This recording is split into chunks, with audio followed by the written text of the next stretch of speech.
Group B rally cars could go 0 to 60 in 2.3 seconds on gravel, faster than most modern supercars on perfect tarmac. But when these monsters started killing drivers and spectators, the FIA didn't just restrict them, they erased them completely from the sport overnight. In this video, I'll reveal every banned technology that made rally history. By the way, I'm going to be posting a lot here, so it would mean a lot if you subscribed and dropped a like for the algorithm. Let's start at the beginning. Group B rally cars. Let's start with the most legendary banned thing in rally history. A category so dangerous it killed spectators, drivers, and nearly the sport itself. Group B rally cars were the Formula One of dirt roads, except with no safety barriers and fans literally standing in the middle of the track.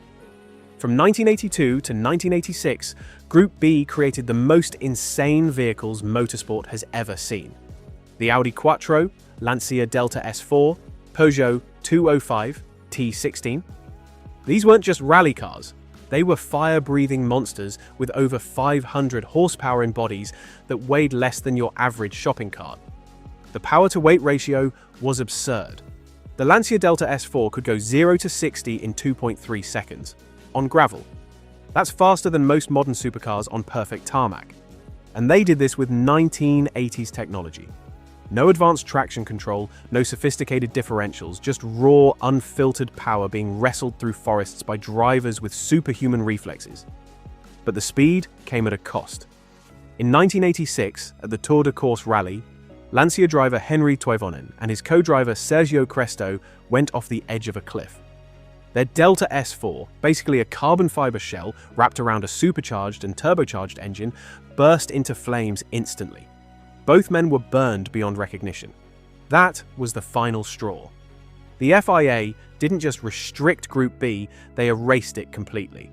Overnight, the most exciting rally cars ever built became museum pieces. Today, surviving Group B cars sell for millions, and rally fans still talk about them with a mixture of awe and sadness. The golden era that burned too bright to last. Active suspension. In the early 1990s, as rally technology advanced, teams started experimenting with active suspension systems that could adjust ride height and damping on the fly. Toyota's Celica GT4 was at the forefront, using hydraulics to optimize the car's position regardless of terrain. The system was revolutionary. Imagine hitting a jump and having your car automatically level itself for landing, or approaching a corner and having your suspension instantly stiffen for better turn-in. It was like giving the car a brain, but the FIA saw it as a step too far. Active suspension was banned in 1994 for being too expensive, too complex, and creating too much of a gap between factory teams and privateers. The ruling body wanted rally to remain somewhat accessible, not just a playground for manufacturers with unlimited budgets. Today's WRC cars still use incredibly sophisticated suspension setups, but they're all passive systems, springs and dampers, that have to be manually adjusted between stages. The dream of a rally car that could think for itself died before it ever really lived. Water injection. Water injection sounds like something from a sci-fi movie, but it was a genuine performance hack that got banned from the WRC. The system was simple but brilliant. Inject a fine mist of water into the engine's intake and you could run higher boost pressure without the risk of detonation. Teams would hide small water tanks in their rally cars, connected to pumps that would spray water into the combustion chamber during high-load situations. The water would evaporate, cooling the intake charge and allowing for more aggressive ignition timing. The result? A significant power boost exactly when drivers needed it most, on long straights or climbing steep hills. But the FIA wasn't having it. Water injection was banned for being a form of variable power delivery that couldn't be easily policed. If you can't see it, you can't regulate it, and the last thing rally needed was another technological arms race. Anti-lag systems. If you've ever been to a rally event, you know that sound. The violent, rapid-fire gunshot cracks that echo through forests when drivers lift off the throttle. That's an anti-lag system, and while it's not completely banned, it's been heavily restricted over the years. Anti-lag was developed to solve turbo lag, that frustrating delay between pressing the accelerator and feeling the turbo kick in. The system works by injecting fuel into the exhaust manifold when the driver lifts off, creating small explosions that keep the turbo spinning even when the engine isn't under load. It's brutally effective, but comes with drawbacks. It creates enormous heat, shortens engine life dramatically, and sounds like a war zone. The flames that shoot from exhaust pipes aren't for show. They're actual explosions happening inches from highly flammable rally cars. The FIA has never outright banned anti-lag, but they've restricted it heavily through engine management regulations. Modern WRC cars still use versions of it, but they're far more controlled than the fire-spitting monsters of the 1990s and early 2000s. Your ears might thank the FIA, but rally purists still miss those apocalyptic sounds echoing through the trees. Traction control. In the early 2000s, as electronics became more sophisticated, rally cars started incorporating advanced traction control systems that could adjust power delivery to each wheel hundreds of times per second.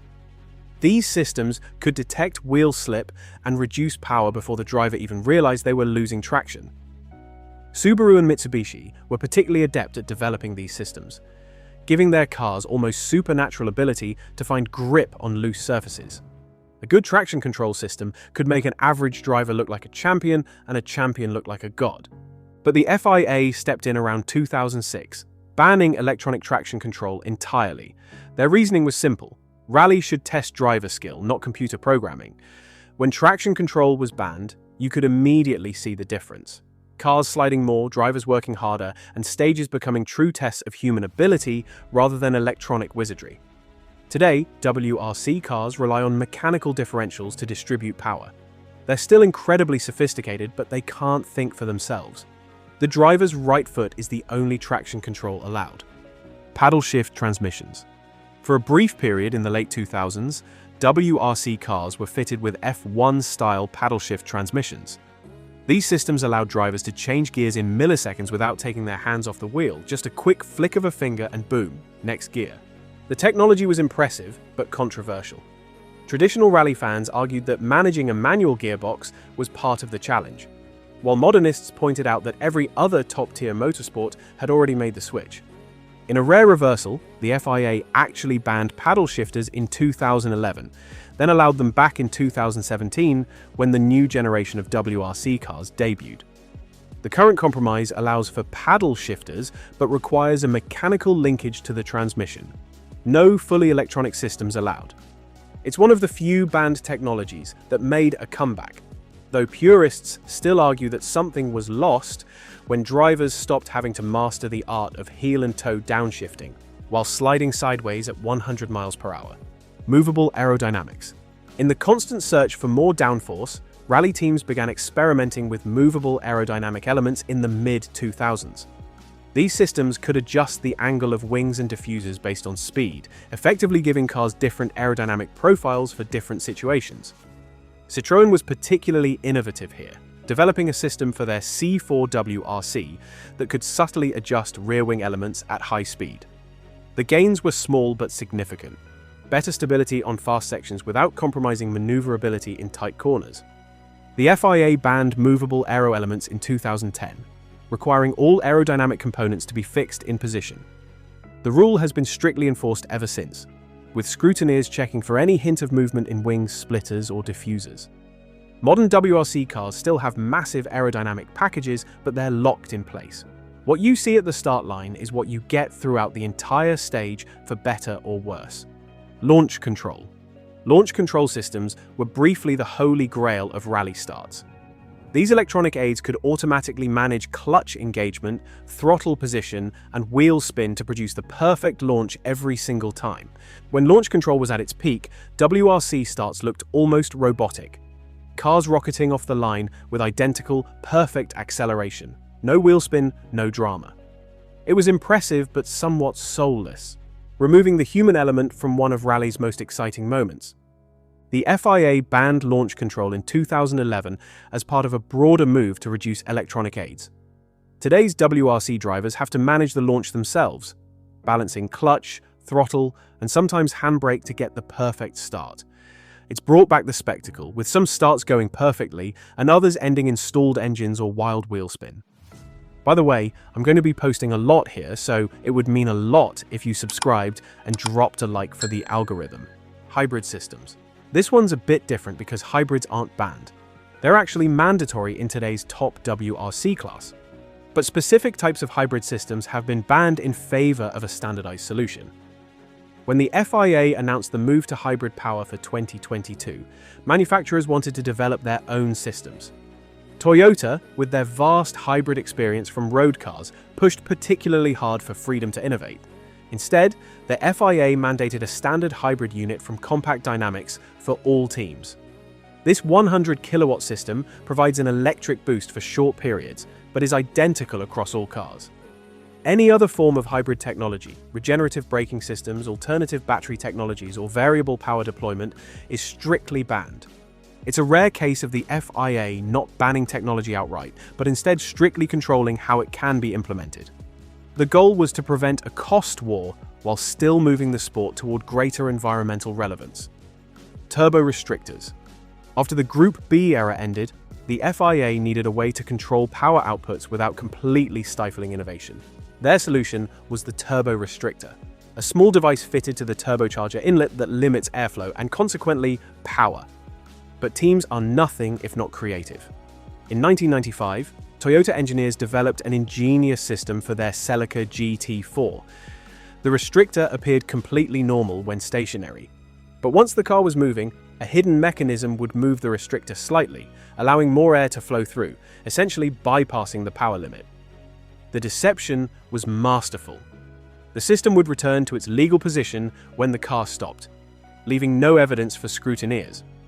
Toyota might have gotten away with it if not for a disgruntled former employee who tipped off officials. When discovered, the punishment was severe. Toyota was banned from the WRC for an entire year and lost all their points from the 1995 season. It remains one of the most sophisticated cheating scandals in motorsport history and led to even stricter restrictor designs that couldn't be tampered with. Today's WRC cars still use restrictors, though they're now part of a more comprehensive package of power-limiting regulations. The Toyota scandal ensured they're also much more thoroughly checked. Four-wheel steering. In the early 1990s, as four-wheel drive became standard in top-level rally, some manufacturers began experimenting with four-wheel steering as well. The concept was simple: allow the rear wheels to turn slightly, either in the same direction as the fronts at high speed for stability or in the opposite direction at low speed for agility. Lancia was at the forefront with their Delta, developing a system that could dramatically reduce turning radius on hairpin corners, a massive advantage on tight mountain stages.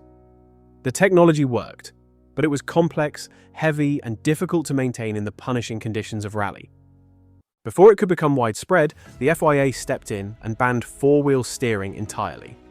Their reasoning was partly about cost control, but also about maintaining the fundamental challenge of rally driving. Four-wheel steering would have made cars too easy to drive, removing some of the skill that defines great rally drivers. The ban has remained in place ever since, with all WRC cars limited to steering only their front wheels, no matter how sophisticated road car technology becomes. Exotic materials. The history of the WRC is also a history of banned materials. As teams push the boundaries of performance, they turn to increasingly exotic substances.